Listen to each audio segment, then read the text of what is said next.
Bienvenue sur Mag. Aujourd'hui, on a la chance d'être avec Emma Benestan, réalisatrice de Animalé.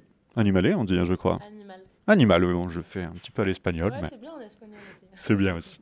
Alors, on va parler un peu plus spécifiquement du cinéma fantastique. Ouais. Et moi, tout particulièrement, sur notre site Mag, on aime beaucoup mettre en avant des autrices. Mhm. Et on a remarqué, évidemment, ces dernières années, comme tout le monde, nous ne sommes pas aveugles, eh bien, qu'il y a de plus en plus d'autrices qui vont faire des films fantastiques et que c'est en train de se démocratiser. Est-ce que tu peux expliquer un petit peu, toi, comment tu vois ce cinéma fantastique au féminin?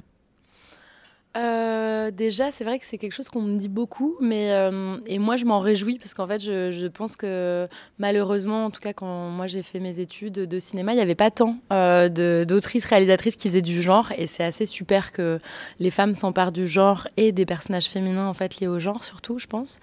C'est quelque chose qui est fort, qui est intense. Je trouve que c'est des propositions qu'on voit rarement et qui font du bien. Après, je ne sais pas comment je l'explique. Je me dis que c'est en tout cas un mouvement et une vague qui laisse entreapercevoir la promesse d'un nouveau cinéma de genre qui, je sais pas, qui interrogerait effectivement vraiment le corps, en fait, le corps des femmes qui sont, en fait, on le voit. Moi, je suis une très très grande fan de genre et j'ai grandi avec toujours cette image des femmes trucidées, violées, écartelées. Enfin voilà, il y a quelque chose de très violent sur le corps des femmes dans le cinéma de genre, et en fait que ces corps-là reprennent une part de pouvoir, qu'on interroge la monstruosité aussi de ces corps, ou qu'on en fasse, qu'on les rende puissants d'une autre manière. Je trouve que ça c'est assez super, et que c'est des belles propositions qu'on a envie de voir, en tout cas que moi j'ai envie de voir.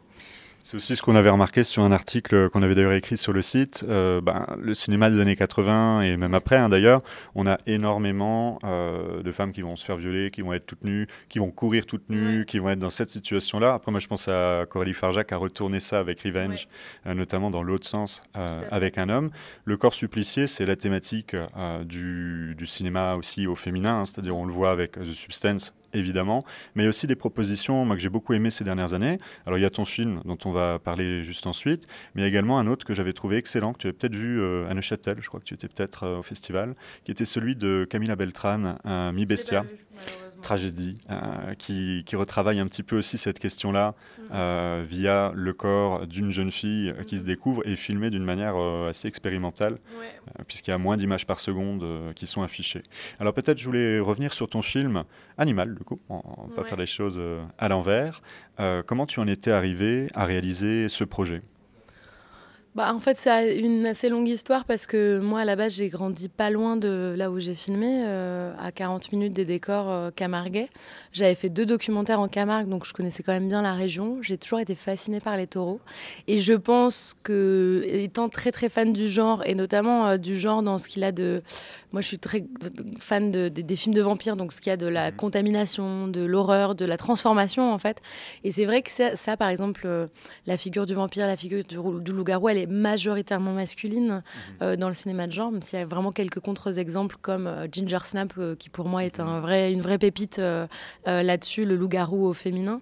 Et j'avais très envie de marier ces deux choses-là, qui étaient un territoire que j'avais traversé dans mes documentaires, que je connaissais bien, qui pour moi était magique et très universel dans sa mythologie, et un cinéma de genre qui en fait appelait pour moi à questionner notre rapport au corps, à la violence.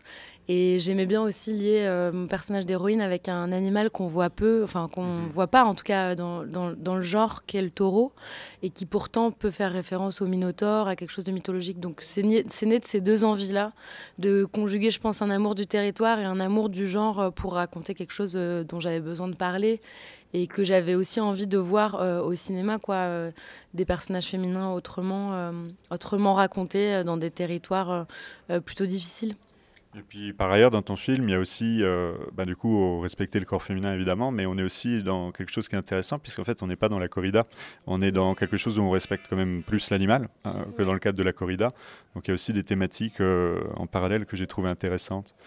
Oui, tout à fait. Il y a même une dimension très très animiste en Camargue, c'est-à-dire que le taureau est au centre de tout.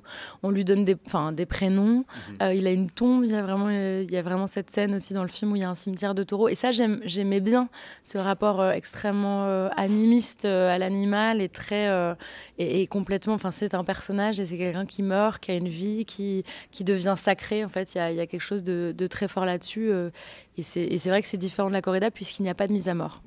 Il y a la proximité de ton héroïne qui effectivement cherche à garder la bête en vie, hein, les bêtes en vie, ouais. Là où justement les hommes n'ont pas l'air d'avoir forcément le même rapport au meurtre de l'animal en quelque sorte. Et il y a aussi un autre film dont j'aimerais parler, je sais que tu n'as pas beaucoup de temps, mais qui pour moi est aussi assez important dans les réalisatrices qui ont fait des films qui, à mon avis, renouvellent la manière de filmer les corps. Il y en a un tout particulièrement que j'aurais vraiment beaucoup aimé qu'il soit présenté à Cannes l'année dernière. C'était Love Lies Bleeding de Rose Glass, que je trouvais très intéressant aussi dans sa manière de subvertir tous les codes du genre, dans la manière de filmer les femmes. Je pense à une scène que j'ai trouvée, en tant qu'homme, ça m'a marqué.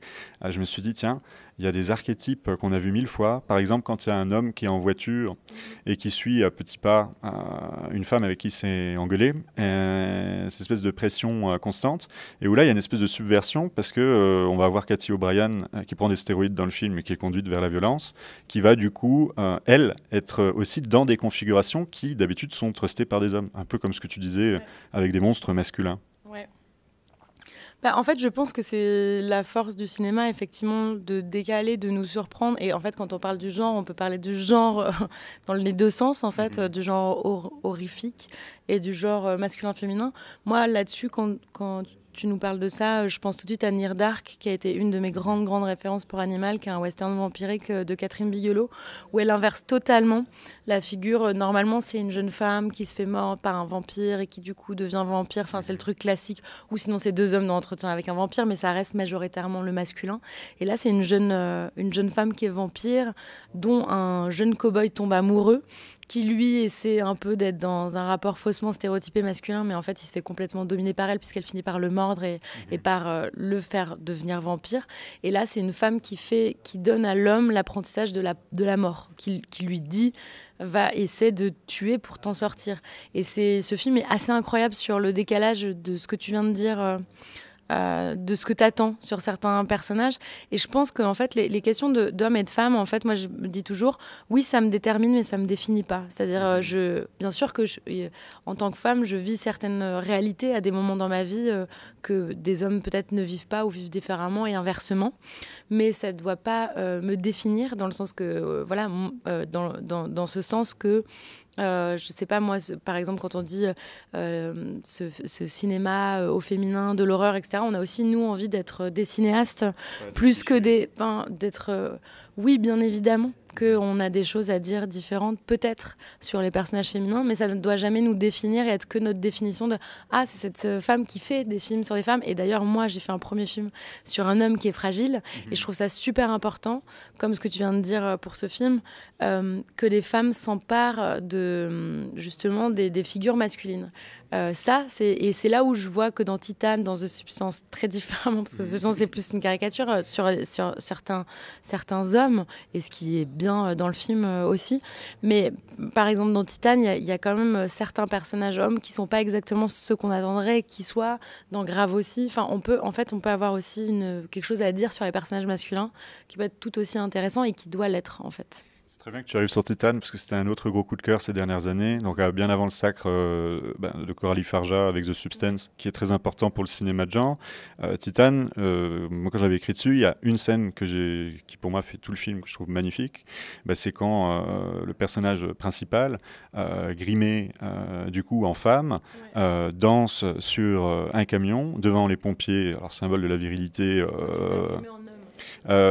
C'est-à-dire, tu te souviens, elle s'était abîmé la tête en fait exprès pour ne pas être reconnue, et elle est sur le camion, et en fait on a des hommes très virilistes, c'est la caserne de pompiers, il n'y a pas plus cliché dans le genre, qui vont la regarder avec une forme de désir, et en même temps un désir qui est totalement neuf pour eux, parce qu'ils comprennent qu'il y a quelque chose de différent. Ils n'imaginaient pas qu'ils puissent savoir ça. Et je trouvais que c'était hyper original, comme manière de représenter, puis après il y a Vincent Lindon aussi dedans, de représenter d'autres types de personnages. Je sais pas si tu es d'accord aussi. Ouais, Mais... c'est vrai que c'est une très très belle scène dans Titane et c'est une scène justement qui touche à quelque chose de flou dans le genre qui est intéressant, presque une androgynie en fait du personnage à ce moment-là. Et ce trouble des hommes, il y a aussi presque tout ce désir homosexuel latent Voilà. de tous ces hommes entre eux. Et ça, c'est assez fort.